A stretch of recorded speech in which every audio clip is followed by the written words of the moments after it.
Bayangkan seorang manajer muda di Jakarta, lulusan universitas ternama dengan karier cemerlang, yang tampak begitu sukses di media sosial, namun diam-diam gemetar. Setiap kali ponselnya bergetar karena teror penagih utang. Ini bukanlah cerita fiksi, melainkan realitas pahit yang kini menimpa banyak profesional di Indonesia, di mana gelar akademis dan jabatan tinggi ternyata tidak menjadi perisai kebal terhadap jeratan pinjaman online. Kita seringkali salah mengira bahwa korban pinjol hanyalah mereka yang kurang edukasi, padahal data di lapangan justru menampar kita dengan fakta sebaliknya. Banyak orang cerdas yang terjebak dalam lumpur utang yang sama, membuktikan bahwa literasi buku tidak selalu sejalan dengan ketahanan mental. Fenomena ini melahirkan sebuah paradoks besar yang membingungkan. Mengapa kecerdasan intelektual seolah lumpuh total di hadapan tawaran dana instan yang jelas-jelas merugikan? Jawabannya terletak pada kenyataan bahwa keputusan finansial jarang sekali murni hasil kalkulasi matematika rasional di atas kertas. Manusia adalah makhluk emosional, dan ada jurang pemisah yang sangat lebar antara tahu cara menghitung bunga majemuk dengan memiliki kendali diri saat terdesak.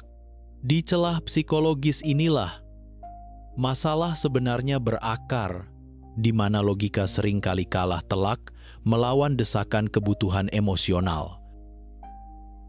Pendidikan formal kita memang hebat dalam mengajarkan teori ekonomi makro atau akuntansi, tetapi sayangnya hampir nihil dalam mempersiapkan mental kita menghadapi manipulasi psikologis canggih di era digital.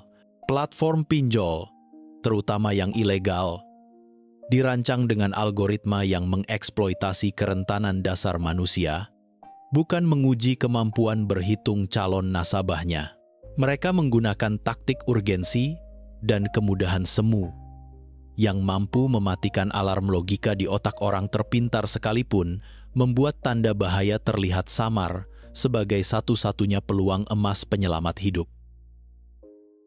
Situasi ini diperparah oleh konteks sosial budaya di Indonesia yang unik, di mana tekanan untuk terlihat mapan dan budaya gengsi seringkali menjadi jebakan mematikan.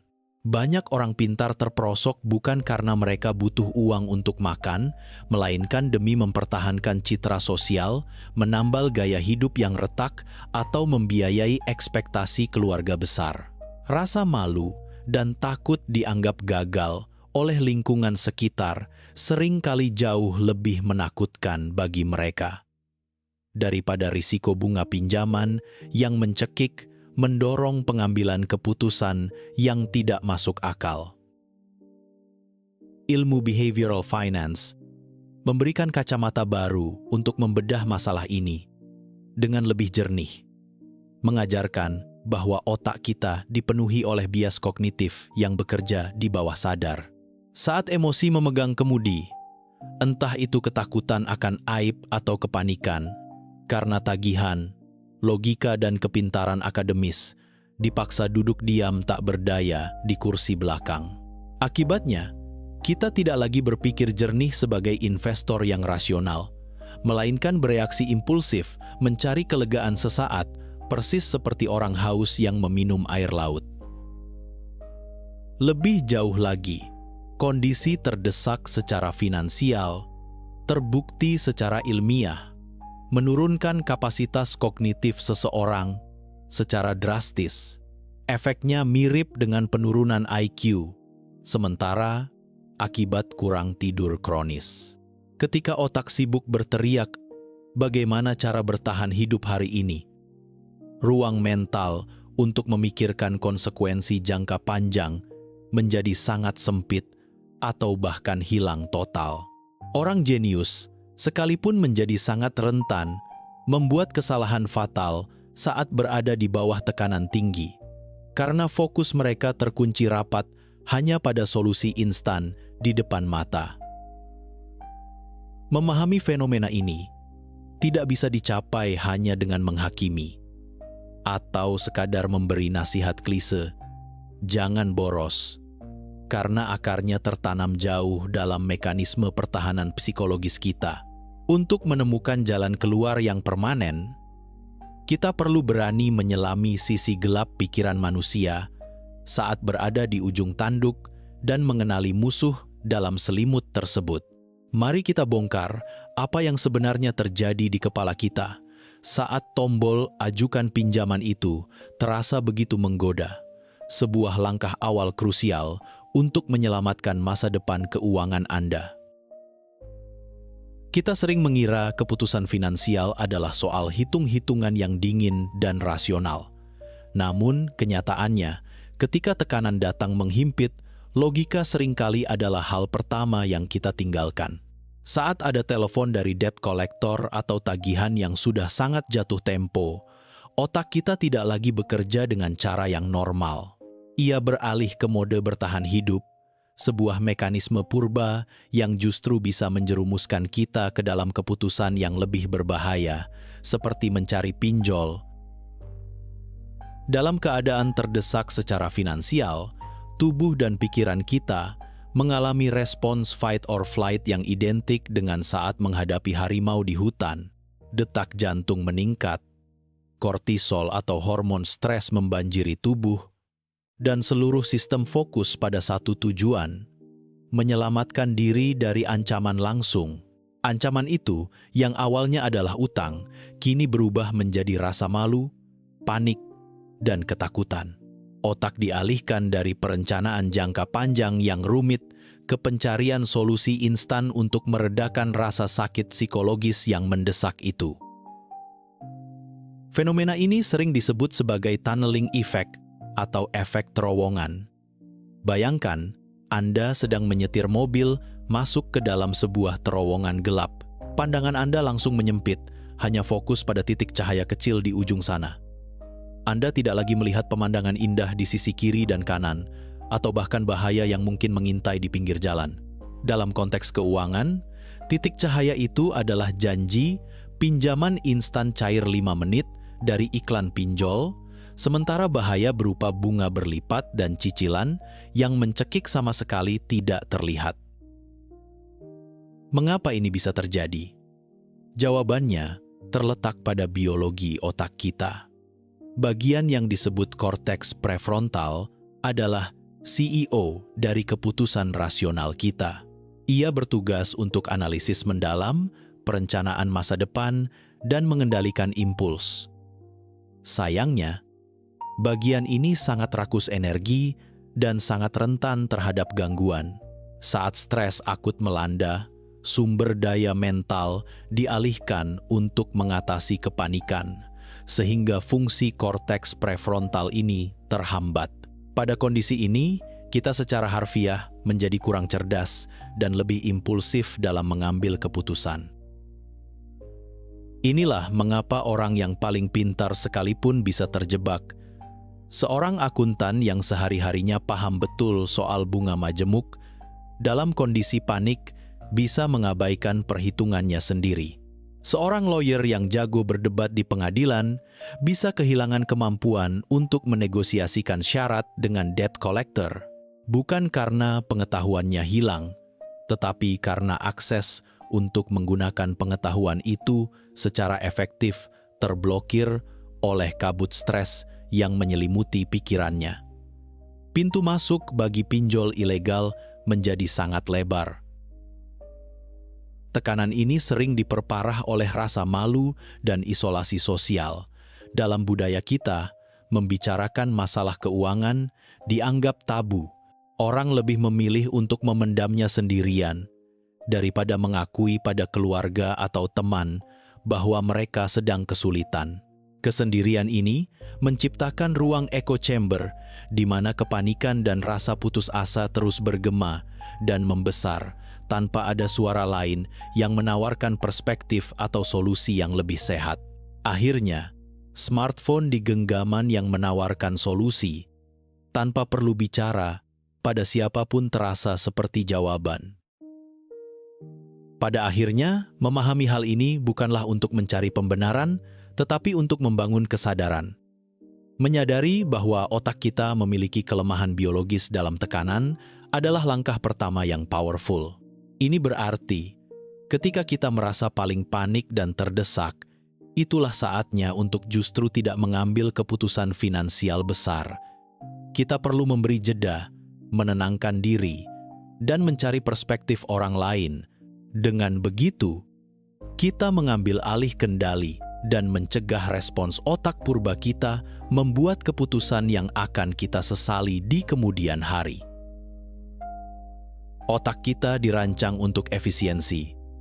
Sering mengambil jalan pintas mental yang disebut bias kognitif untuk membuat keputusan cepat. Meski membantu dalam situasi sehari-hari, bias ini menjadi jebakan berbahaya saat kita menghadapi tekanan finansial. Mereka adalah musuh dalam selimut yang secara diam-diam membelokkan penilaian kita, membuat pinjol berbahaya terlihat seperti solusi yang masuk akal. Memahami musuh yang tak terlihat ini adalah langkah kunci untuk melucuti senjatanya dan mengambil kembali kendali atas keputusan keuangan kita. Salah satu bias paling kuat yang dimanfaatkan pinjol adalah optimisme yang berlebihan.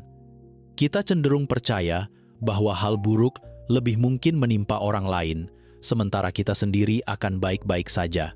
Dalam konteks utang, ini muncul sebagai keyakinan, ini cuma pinjaman kecil, nanti juga bisa dilunasi cepat, atau gajian tinggal seminggu lagi, pasti aman.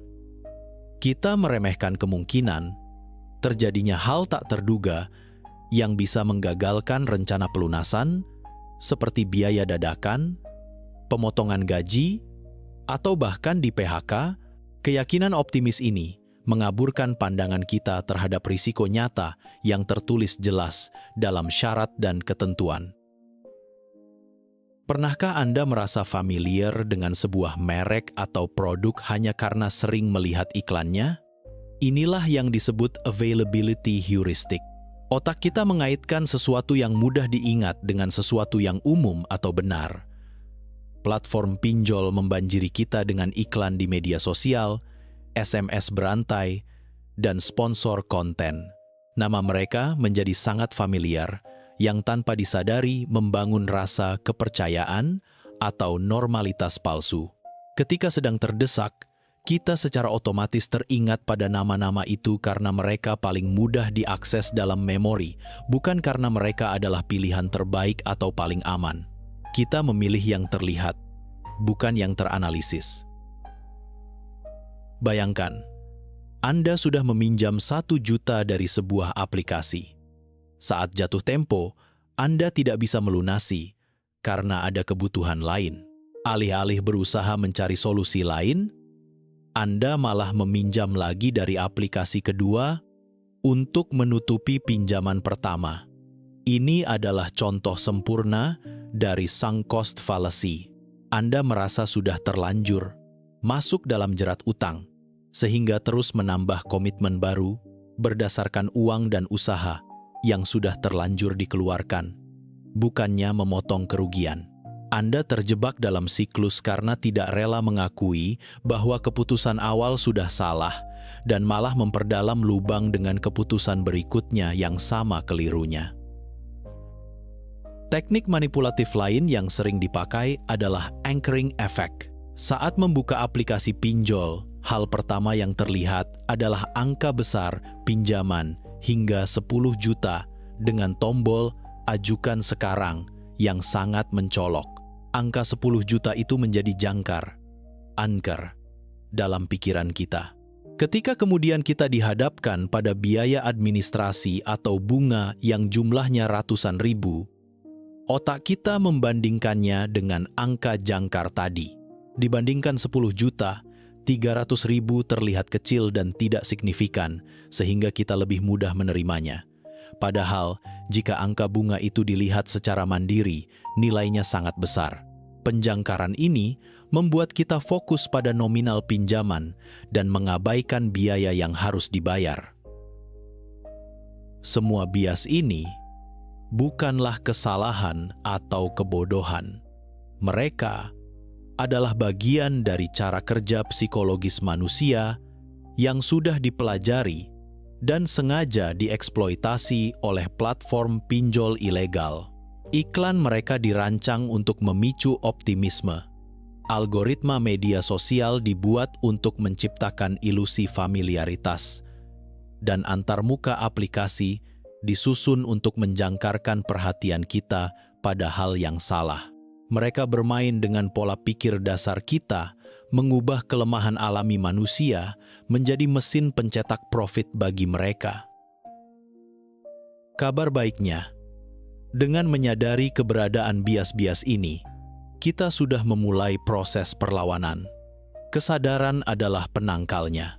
Mulailah dengan mempertanyakan setiap dorongan impulsif untuk meminjam. Tanyakan pada diri sendiri, apakah saya meremehkan risikonya? Atau, apakah saya memilih ini hanya karena sering lihat iklannya? Memperlambat proses, mencari informasi dari sumber independen, dan berkonsultasi dengan orang yang dipercaya dapat membantu mengimbangi efek bias. Mengenali musuh dalam selimut ini adalah langkah pertama yang krusial untuk mengambil kembali kendali dan membuat keputusan finansial yang benar-benar melayani kepentingan kita sendiri, bukan kepentingan pihak lain. Kita sering terjebak dalam anggapan keliru bahwa pinjaman online hanya menyasar mereka yang kesulitan memenuhi kebutuhan pokok, padahal realitas di lapangan menunjukkan pola yang jauh lebih kompleks. Banyak profesional muda dengan gaji memadai justru terjerat bukan karena perut yang lapar, melainkan karena nafsu gaya hidup yang melampaui kapasitas dompet. Di era digital yang serba pamer ini, tekanan untuk terlihat sukses seringkali jauh lebih kuat memengaruhi keputusan finansial kita daripada dorongan untuk benar-benar membangun fondasi kekayaan yang nyata dan berkelanjutan. Fenomena psikologis ini dikenal sebagai efek Diderot, sebuah pola perilaku konsumtif di mana pembelian satu barang baru memicu rantai pengeluaran tambahan yang tidak direncanakan sebelumnya. Ketika Anda memutuskan membeli smartphone flagship terbaru dengan cicilan, tiba-tiba casing lama terasa tidak layak, earphone kabel terasa kuno, dan pakaian Anda pun seolah kurang necis untuk disandingkan dengan gadget tersebut. Tanpa sadar, satu keputusan belanja menyeret Anda ke dalam spiral pengeluaran yang tak berujung, menciptakan lubang defisit menganga yang akhirnya ditutup dengan pinjaman instan. Budaya kita saat ini didominasi oleh keinginan untuk kepuasan instan atau instant gratification, di mana konsep menabung dan menunggu terasa sebagai sebuah siksaan kuno yang tak tertahankan. Aplikasi pinjol dan fitur pay later hadir sebagai fasilitator sempurna bagi ketidaksabaran ini, menawarkan kenikmatan kepemilikan barang hari ini dengan menggadaikan ketenangan masa depan. Kita dengan sukarela menukar hasil jerih payah bulan depan hanya demi euforia sesaat saat melakukan unboxing barang baru, sebuah pertukaran yang secara matematis dan psikologis sangat merugikan, namun terasa begitu memuaskan di awal. Bahaya lain yang sering luput dari radar adalah akumulasi dari pengeluaran kecil yang dianggap sepele atau sering disebut sebagai latte factor dalam versi modern. Layanan Buy Now Pay Later membuat pembelian kopi kekinian, ongkos ojek online premium, atau pesanan makanan viral terasa sangat ringan karena tidak langsung mengurangi saldo rekening saat itu juga. Namun, ketika tagihan-tagihan receh ini berkumpul menjadi satu di akhir bulan, mereka bermutasi menjadi monster finansial yang siap melahap seluruh gaji Anda, memaksa Anda mencari pinjaman lain hanya untuk bertahan hidup hingga gajian berikutnya. Rasa takut tertinggal atau FOMO, fear of missing out, juga memainkan peran vital dalam menyeret orang-orang pintar ke jurang utang yang dalam. Ada ketakutan mendalam akan dikucilkan dari pergaulan sosial jika tidak mengikuti tren liburan terbaru, menonton konser artis internasional, atau sekadar nongkrong di cafe hits. Validasi sosial menjadi mata uang yang sangat mahal harganya, di mana banyak orang rela berhutang demi mendapatkan likes dan pengakuan semu dari lingkungan yang sebenarnya sama sekali tidak peduli jika Anda bangkrut esok hari. Lingkungan sekitar kita juga seringkali menormalisasi utang konsumtif, menciptakan bias konformitas yang berbahaya bagi kesehatan finansial.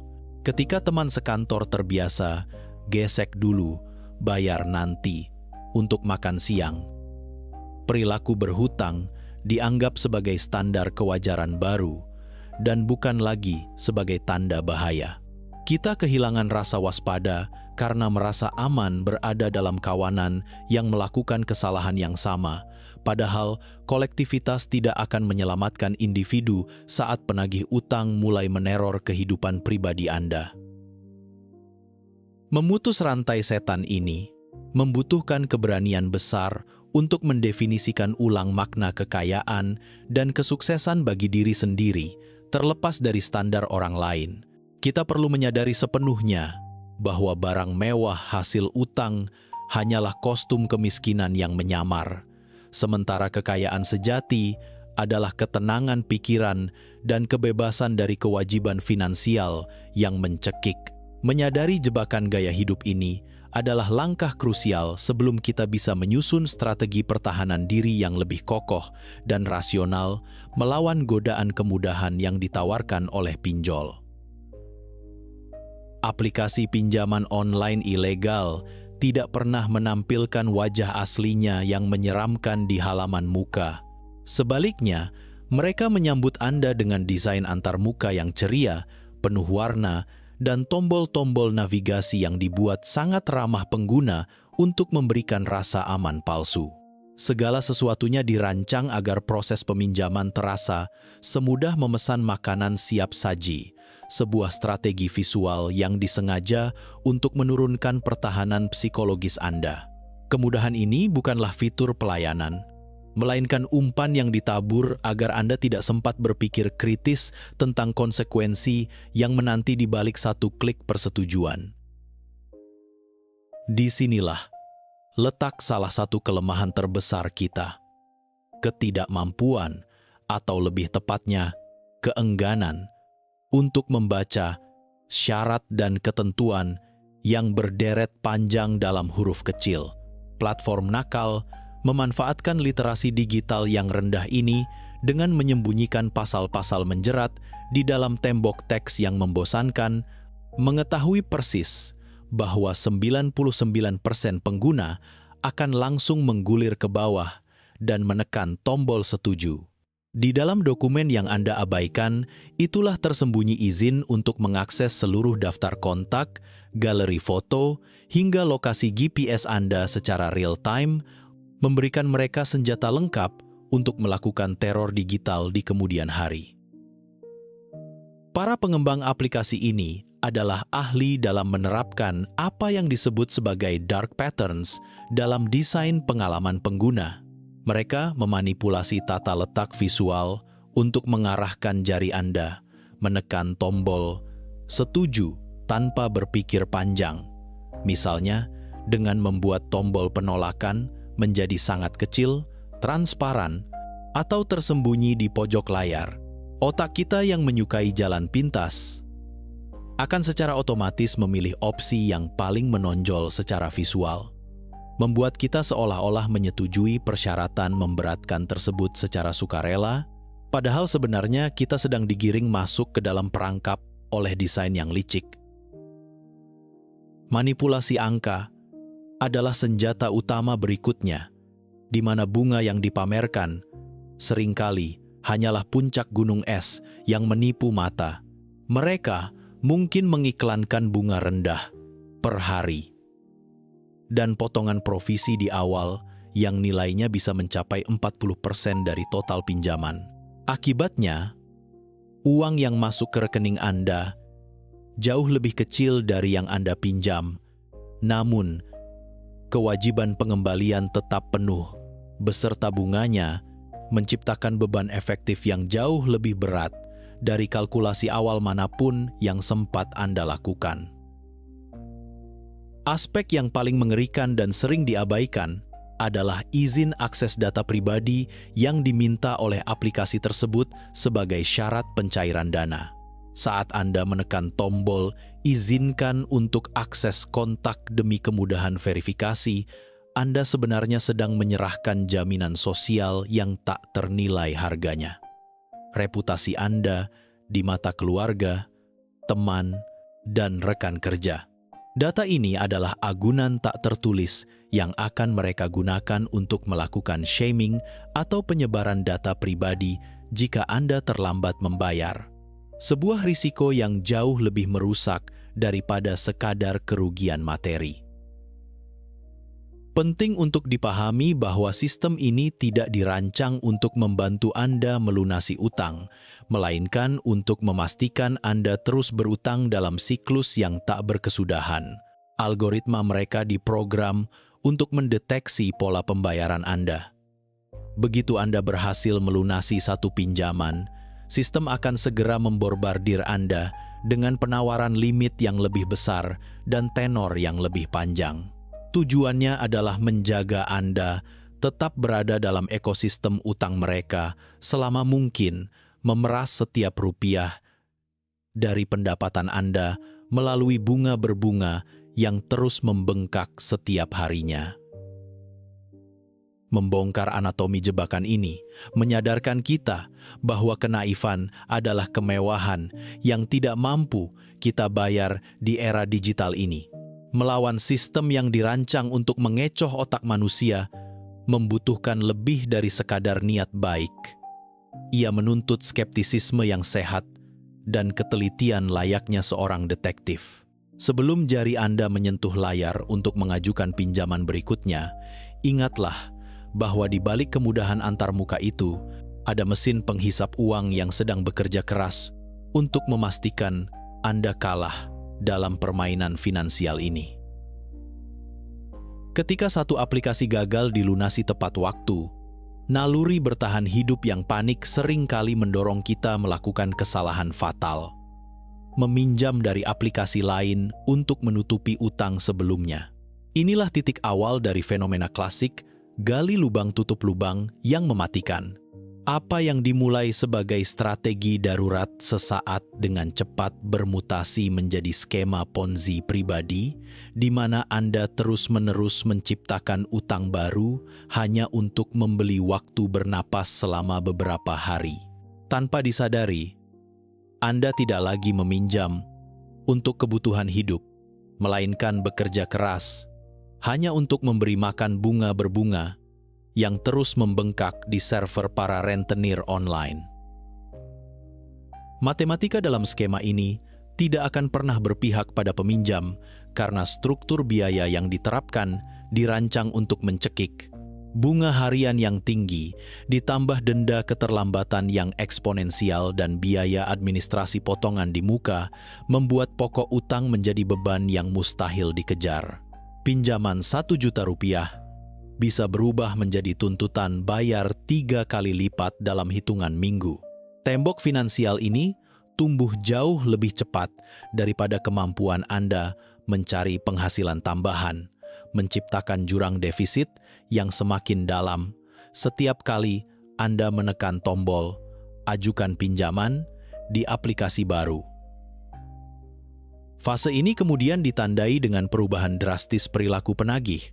Dari yang semula sopan bak malaikat penolong menjadi predator yang ganas. Teror digital dimulai tepat saat jarum jam melewati batas jatuh tempo. WhatsApp Anda akan dibanjiri pesan ancaman. Telepon berdering ratusan kali sehari dari nomor tak dikenal. Dan bahasa yang digunakan berubah menjadi kasar serta intimidatif. Mereka menggunakan taktik psikologis untuk meruntuhkan mental Anda seketika, membuat Anda merasa kecil, bersalah, dan ketakutan setengah mati, seolah-olah dunia Anda akan runtuh jika tidak segera mentransfer uang detik itu juga. Senjata paling keji yang mereka miliki adalah data pribadi Anda, terutama akses ilegal ke daftar kontak di ponsel. Mereka tidak segan-segan menghubungi orang-orang yang tidak ada hubungannya dengan pinjaman Anda, mulai dari teman SD yang sudah lama tidak bertemu, dosen, hingga kerabat jauh. Pesan yang dikirimkan pun berisi fitnah keji, mempermalukan Anda sebagai penipu yang melarikan uang perusahaan, lengkap dengan foto wajah Anda yang diedit sedemikian rupa. Ini adalah pembunuhan karakter sistematis yang bertujuan menggunakan rasa malu sosial sebagai alat pemerasan paling efektif. Dampak kerusakannya meluas hingga menghancurkan pilar-pilar kehidupan profesional yang telah Anda bangun bertahun-tahun. Banyak korban yang akhirnya harus kehilangan pekerjaan, bukan karena kinerja yang buruk, melainkan karena perusahaan merasa terganggu oleh teror telepon penagih yang memacetkan operasional kantor. Reputasi profesional hancur dalam sekejap, digantikan oleh stigma negatif yang melekat erat. Di tempat kerja, Anda menjadi buah bibir. Di lingkungan pergaulan, Anda menjadi orang yang dihindari karena teman-teman takut ikut diteror, menciptakan isolasi sosial yang menyakitkan. Namun, kehancuran yang paling sunyi dan berbahaya terjadi di dalam pikiran korban itu sendiri. Tekanan mental yang konstan memicu gangguan kecemasan parah, insomnia kronis, hingga depresi mendalam. Bunyi notifikasi ponsel yang dulu biasa saja, kini memicu detak jantung yang cepat, keringat dingin, dan rasa mual. Sebuah respons trauma fisik nyata terhadap ancaman digital. Rumah yang seharusnya menjadi tempat istirahat berubah menjadi penjara ketakutan, di mana setiap ketukan pintu atau dering telepon dianggap sebagai ancaman yang akan merenggut sisa ketenangan hidup Anda. Menyadari pola destruktif ini adalah peringatan keras bagi siapapun yang baru mulai bermain api dengan pinjol atau sedang berada di tengah badai. Tidak ada istilah menang dalam permainan ini jika Anda terus mengikuti aturan main mereka yang curang dengan terus meminjam. Memahami bahwa sistem ini dirancang untuk menghancurkan, bukan membantu. Seharusnya menjadi titik balik untuk berhenti menggali lubang yang lebih dalam. Kita harus berhenti melihat utang baru sebagai solusi dan mulai melihatnya sebagai bensin yang hanya akan memperbesar kebakaran dalam hidup kita. Keluar dari jeratan pinjaman online bukanlah proses yang instan, melainkan sebuah perjalanan rehabilitasi yang menuntut ketegasan sikap dan disiplin baja. Langkah pertama dan yang paling krusial adalah menghentikan pendarahan finansial dengan menyetop total kebiasaan gali lubang tutup lubang. Anda harus berani menelan pil pahit kenyataan bahwa meminjam uang baru untuk membayar utang lama adalah tindakan bunuh diri finansial. Lebih baik menghadapi risiko gagal bayar hari ini dan menanggung malu sesaat daripada terus memelihara ilusi kemampuan bayar yang pada akhirnya akan meledak dengan daya rusak yang jauh lebih dahsyat di kemudian hari. Setelah pendarahan dihentikan, langkah taktis berikutnya adalah melakukan inventarisasi total terhadap seluruh kewajiban Anda.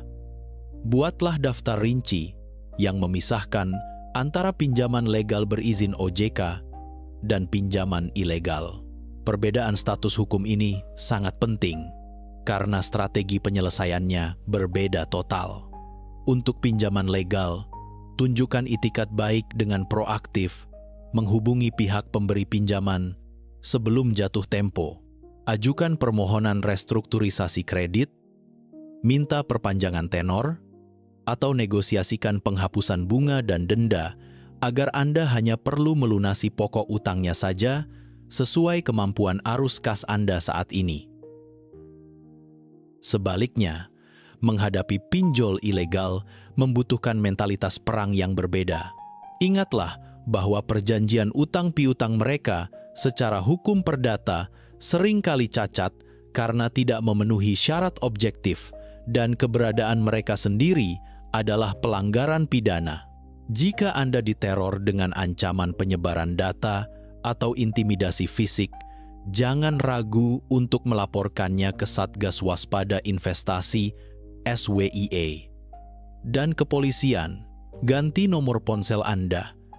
Riset pengaturan pabrik smartphone untuk memutus akses penyadapan data dan beritahu kontak darurat Anda bahwa Anda sedang menjadi korban kejahatan siber agar mereka mengabaikan pesan teror yang masuk. Keterbukaan kepada orang-orang terdekat adalah kunci yang sering diabaikan karena rasa malu yang terlalu besar. Padahal, menyimpan beban ini sendirian hanya akan memperburuk kesehatan mental dan membuat Anda rentan mengambil keputusan bodoh lainnya. Kumpulkan keberanian untuk jujur kepada pasangan, orang tua, atau sahabat tentang kondisi Anda yang sebenarnya. Dukungan moral dari lingkungan terdekat adalah bahan bakar utama untuk tetap waras di tengah badai, dan seringkali solusi tak terduga justru muncul dari diskusi terbuka, tanpa penghakiman dengan orang-orang yang tulus peduli pada Anda. Pemulihan sejati tidak hanya soal melunasi angka-angka di layar, tetapi merombak total gaya hidup dan pola pikir finansial. Anda harus rela menurunkan standar hidup secara drastis untuk sementara waktu. Puasa belanja konsumtif, mencari sumber pendapatan tambahan sekecil apapun, dan menjual aset yang tidak produktif untuk menutup lubang utang. Ini adalah fase penebusan dosa finansial di mana setiap rupiah sangat berharga. Fokuskan energi Anda untuk bertahan hidup dan mencicil kewajiban prioritas, bukan untuk mempertahankan gengsi di mata orang lain yang tidak membayar tagihan Anda. Penting juga untuk mulai membangun kembali literasi keuangan yang sehat sebagai fondasi masa depan. Pelajari kembali konsep kebutuhan versus keinginan, pentingnya dana darurat, dan instrumen investasi yang aman. Jadikan pengalaman pahit terjerat pinjol sebagai biaya kuliah termahal dalam hidup Anda yang tidak boleh diulang. Pahami bahwa tidak ada jalan pintas menuju kemapanan. Kekayaan dibangun dari kesabaran, disiplin menabung, dan kerja keras, bukan dari kemudahan akses dana instan yang ditawarkan oleh aplikasi di ponsel pintar. Pada akhirnya, ingatlah bahwa nilai diri Anda sebagai manusia tidak ditentukan oleh saldo rekening atau jumlah utang Anda. Badai ini pasti berlalu jika Anda berhenti berlari dan mulai menghadapinya dengan strategi yang benar. Jangan biarkan kesalahan finansial ini merenggut harapan hidup Anda.